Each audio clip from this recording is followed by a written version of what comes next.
Hello guys and welcome back. In this quick lecture, we're going to be having an introduction to patterns and how to create them in Adobe Illustrator. And in subsequent lectures, we're going to actually draw out patterns with our hands, maybe pattern elements with our hands, and we're going to bring those drawings into Adobe Illustrator and trace them out, okay, and then create patterns from those drawings. So these are what we're going to do. Now in this one, we're going to just have an introduction to the whole system of patterns, right? So in order to start, just come and create a new document. I'm going to use this preset and then just go and create some random shapes. I'm going to create an ellipse here, give it this color, just boost up the stroke by this, and for the stroke I'm going to maybe just edit the stroke like this, right? That's of course the stroke color, right? Now I'm going to have another shape, maybe a star, but I'm just going to have 3 points. Okay, so this is the star we're creating. Then I'm going to have the shape arranged like this, and go to my color guides to just give it this color, or Shift X to swap the gradient with, or rather the stroke with the fill, and just remove the stroke. I'm just going to remove the stroke and then create another shape here. Now this one will be maybe a polygon. Okay, yeah, this polygon. And for the color, I'm going to go to my color guides to choose something else, maybe give it this color. Okay, maybe boost up the stroke a bit more, and then finally I'm going to choose a square here, and for the color I'm just going to choose a random color. So you have to note that I'm not trying to create something special at the moment. Okay, nothing specific. I'm just creating random shapes, right?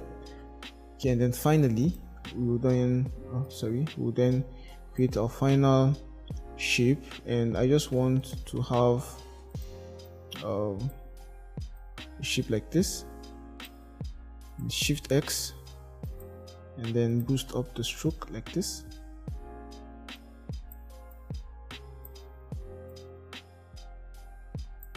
And hit A, just kind of edit the handles like this.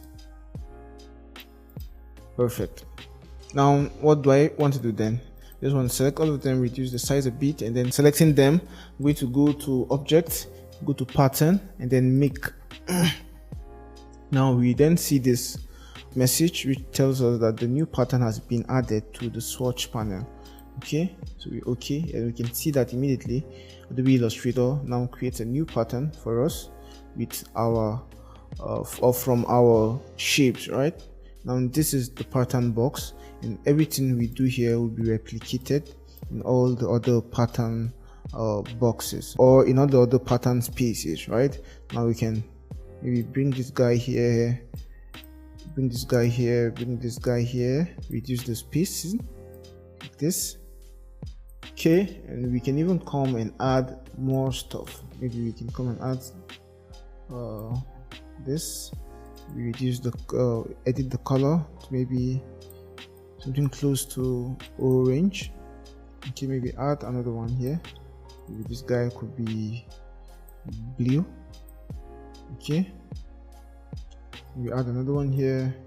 This guy could be green. Add another one here. This one could be purple. So I'm just doing random stuff here. Now we have the patterns panel here. Now we have this guy as the name of the pattern. It says new pattern. We have the pattern or the tile type. Okay, we have the grid tiling. We have the brick by row tiling, which will give us something like this. We have the brick by column tiling, which will give us this. We have the hex by column tiling, which will give us kind of a hexagonal arrangement. We have the hex by row column tiling, which give us this kind of hexagonal arrangement also. Okay, so that's it about the tiling type. Now we have the width. We can increase our width and reduce our width and our height.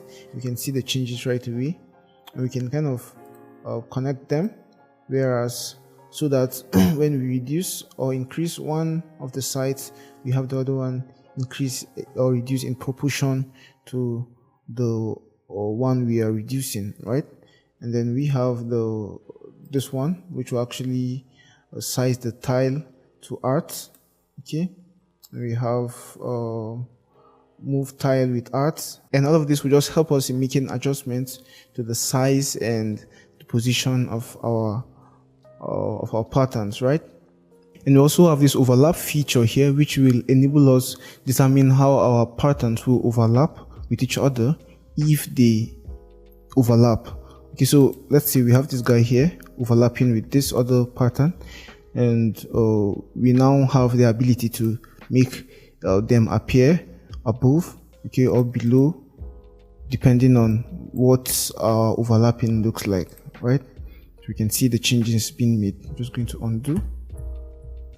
Okay, so we can see what the overlapping does. Now we have the copies, which will enable us choose the copies we want created. We have 9 by 9, we have 1 by 3, 3 by 1. No matter what you want, you're going to be able to have it here. No matter what type of copies you want, okay, what type of arrangement or alignment you want, you're going to be able to have it here. Okay, dim copies to 70%. Let's see what this guy does. So it actually dims our copies.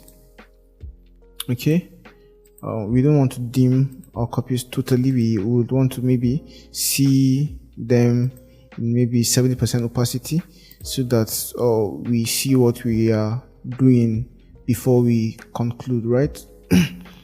So we have save a copy as, tile edge copy, and so on and so forth. Some of these options ain't really important like that. So when you are satisfied with what you have, all you then need to do is click on save a copy or done. Okay, so when you click on done, you now have your pattern created. So when you come to your rectangular tool, for example, and then maybe come to the swatches, and then come here, you see that your new pattern has been added. Now let's just remove the swatches. Okay, now you can see that your new pattern has been added. And when we scale, we see that our pattern is scaling with our shape. And why is our pattern scaling with our shape?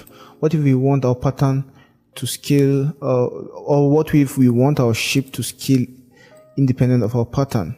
Okay, of course we can do that by coming here. We learned this in one of the previous videos. Okay, so we can just make our shape scale alone, and we can make our pattern scale with our shape. So if we click on transform object only, we can now see that we are able to transform or scale our object without our pattern. Okay, and when we click on transform both or transform pattern only, we can see that we can now transform our pattern with our shape. Okay, now this is an example of what we call a seamless pattern, because it's seamless, right? It's seamless. What I mean by seamless is it keeps repeating itself.